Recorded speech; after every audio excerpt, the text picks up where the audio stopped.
As I'm sure most of you know by now, Joe Biden recently announced that he was going to be issuing a pardon for his son Hunter, and there's been a wide variety of takes as to whether this was the right or wrong thing to do. Now, I personally think that if we lived in a perfect world, Joe Biden should have definitely not given his son a pardon. It kind of looks corrupt, kind of feels corrupt, and probably just is a bit corrupt. But because Donald Trump is forcing us all to live in this new world he is creating, I think there is a very good argument to be made that this was the best choice to make for our time. But first, if you want to support independent progressive media and help me get to 1,000 subscribers before the end of the year, please remember to smash that subscribe button. I would very much appreciate your support. Now, when I first heard that Joe Biden was going to be giving his son Hunter a pardon, I'm not going to lie to you, it didn't feel too great. Joe Biden has spent the last few months saying over and over and over again that this isn't something that he was going to do. But as I started to think about it a little bit more, and as I started to get a little bit more information, I think the decision he came to makes a little bit more sense to me. And let's just not forget how we all got here. Hunter was in the throes of addiction when he went and purchased himself a gun. When he was filling out that form to purchase that gun, he said that he wasn't using drugs and he was not addicted to drugs. Obviously, that was a lie. That gun got taken home and it was in Hunter's possession for 11 days before it was tossed out in the trash. Okay? Nobody was hurt. There was no aggravating crimes of any sort. But what he did was a crime. He also, while in the throes of addiction, didn't pay his taxes. And he failed to file his taxes. And even though he has now paid those back with interest and fines, it is still a crime. So after 5 years of investigation, these felony charges were brought against Hunter Biden. And there is a very good argument to be made that these were politically motivated, or at least there was some political influence in this process somewhere, and we'll get to that in a little bit. But let's go ahead and take a look at Casey Hunt reading Joe Biden's statement, and I want you to pay attention to how she is presenting this information to the viewers. The Biden Justice Department has been politicized. That's this message, the message this morning from not just Donald Trump, but from President Joe Biden himself. The president issuing a full and unconditional pardon to his son Hunter after repeatedly insisting in public that he wouldn't do it. And to defend his decision, the president adopted an argument that could have come straight out of Donald Trump's playbook. Blame your political opponents and claim unfair persecution. President Biden said this, quote, "The charges in his cases came about only after several of my political opponents in Congress instigated them to attack me and oppose my election." The president adding, quote, "No reasonable person who looks at the facts of Hunter's cases can reach any other conclusion than Hunter was singled out only because he is my son. And that is wrong," end quote. President Biden pardoning his son not just for the gun crimes for which he was convicted and not just for the tax crimes for which he pled guilty. Instead, Biden gave his son an extraordinarily sweeping pardon for any and all crimes he committed, may have committed, or even merely been involved in at any point in the last 10 years. Now, it is true that Joe Biden said over and over and over again that he wasn't going to do this. But I have a real problem with how Casey Hunt here is trying to equate Joe Biden with somebody like Donald Trump. These two people are not even close to the same. And she doesn't even bring up the actual political influence that may have been a factor in Hunter Biden's case. I find it despicable that these media outlets are so eager to try to equate both sides that this is just doing a disservice to the American people. These two people, like I said, they are not the same. Donald Trump's corruption is out of this world.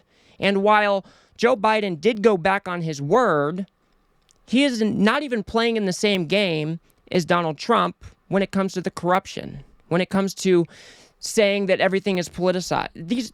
They're just not the same, and I think they're doing a huge disservice by trying to equate these two things. It's just not fair.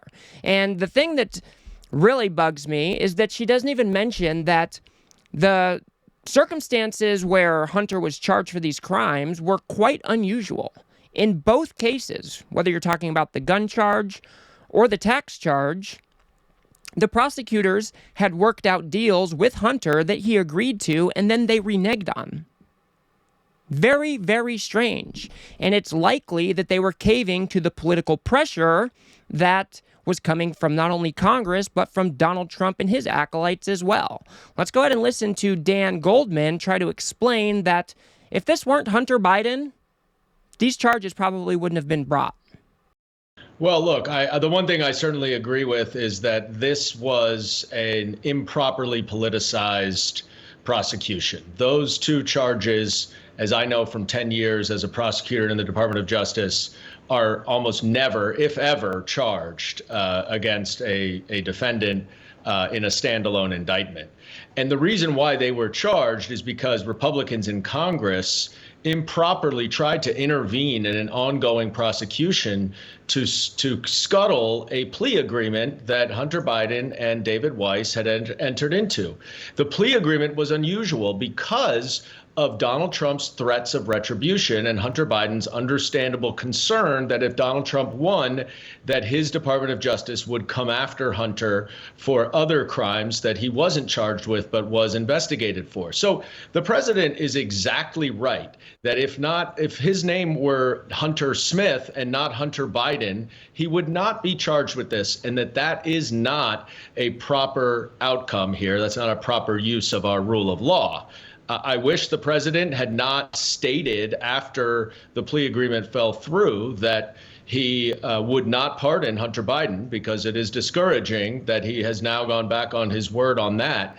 But the merits of the pardon and the reasons for it are legitimate, especially as you look at who Donald Trump is nominating, people like Matt Gaetz, Pam Bondi, Kash Patel, all of whom have threatened retribution against Hunter Biden and others. And Dan Goldman is exactly right. We had Republicans in Congress literally bragging that those plea deals got blown up at the last minute. They were bragging about this. And you're going to try to tell me that there was no political influence at all? That David Weiss, the prosecutor, wasn't influenced by Trump's acolytes and the people in Congress? I'm just not going to buy that. And not to mention, the crime that he was charged for was filling out a form improperly when purchasing a gun. These cases are never brought by themselves. Never. And they were against Hunter. Normally, if you have a crime like this, it's normally added as like an accessory crime. Maybe somebody goes and purchases a gun and fills out the form incorrectly because they are handing that gun to somebody who is prohibited from having a gun. Maybe you would charge that crime in a scenario like that. And even when it comes to the tax stuff, even though it was $1.4 million, most people who pay their back taxes, and they pay the interest, and they pay the fines, they're normally able to come to some resolution outside of the criminal system. And that was, I think, what was going to happen before that plea deal got blown up as well. Because Hunter Biden is Joe Biden's son. And we know that they were trying to rattle the Biden family ever since he got into office. Republicans have been investigating them time and time and time again. And Dan Goldman isn't the only one saying that these prosecutions don't look that fair. Here we have Trey Gowdy, a staunch Republican, echoing that same sentiment. So we got to get beyond treating people differently based on their political status or what their last name is. I did gun prosecutions for 6 years. I went after convicted felons. I went after people who were fugitives from justice. I went after lots of different people who were prohibited from possessing a firearm. But I'll bet you there weren't 10 cases prosecuted nationwide of addicts or unlawful drug users who possess firearms or lied on applications. I bet there weren't a dozen, which makes you wonder, of all the cases you could be pursuing in Delaware, why are you pursuing this one? And he is exactly right. Like I said before, this gun charge by itself does not get brought by itself, ever. I think there may have been like 3 other cases, but like I said, those are normally attached to other crimes or other wrongdoings. So why was David Weiss so set on bringing these charges against Hunter Biden if it wasn't in some way political? So I think Joe Biden is pretty meritorious in his claims when he says that Hunter Biden was unfairly targeted, he was unfairly prosecuted, and you know what? If Democrats had won this past election, Joe Biden would probably follow through on his word and say, no, I'm not going to pardon my son. But because Donald Trump is creating this whole new world where he is planning to seek revenge and retribution, it makes a whole lot more sense to pardon Hunter, even though he said he wasn't going to do it. It totally makes sense to me. Here we have who is going to be the next director of the FBI, pretty much promising to go after Hunter Biden. Let's go ahead and take a look. This is Kash Patel. Produce that. The other thing we learned, Hunter Biden is guilty of violating the Foreign Agents Registration Act, FARA. Just like they charged Paul Manafort and others during the Trump administration, Hunter Biden was shown to have been in bed with criminals from the Ukraine and China to lobby the United States government through the laundering of money that Hunter Biden and Devon Archer received, and leveraging his relationship with his dad, Vice President Joe Biden.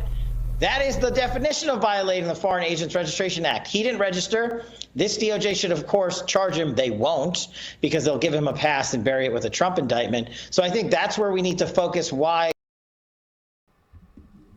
Yeah, so this is the Donald Trump's selection for the next director of the FBI, pretty much promising that he will go after Hunter Biden if he is to take up that position. So why wouldn't Joe Biden take the wind out of their sails and issue this pardon? Is it really fair to Hunter that he has been a political target, especially by Trump and his sycophants? Does it really make a whole lot of sense to follow through on your word just so Hunter Biden can be harassed for the next 5, 10, however many years? And let's not forget, Hunter Biden is 5 years sober. It is very likely that if he were to go into the prison system under the Trump administration, it's very likely that he would not come out alive.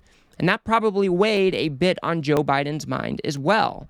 But most importantly, Trump won the election, and he is promising revenge. He is promising retribution. And Hunter Biden has been in their crosshairs since day one. So there is more than enough to believe that they would actually start going after him even harder in a second Trump administration. So if you bring all these things together, you look at how Hunter Biden was probably politically targeted. These charges don't really get brought on their own like they were against Hunter. We look at how he paid back his back taxes. He paid the fines. He paid the fees, all of the interest and whatnot. He, by all accounts, is doing pretty well. He is making sure that he is an upstanding citizen for the most part, right? And so he really does make a perfect candidate for a pardon. And while I would love to have lived in a different world where Trump wasn't threatening to go after his political opponents, that's just not the world we're living in. And I more understand why Joe Biden would come to this decision because of these new set of circumstances. So we can watch Republicans clutch their pearls all day long. I think Joe Biden was probably reasonable in his decision. He did go back against his word, but I think it makes sense given the new world we're living in. So I will leave it there for now. If you guys got anything out of this video, please remember to smash that like button and subscribe. Maybe share it with a friend or two. I'd very much appreciate that.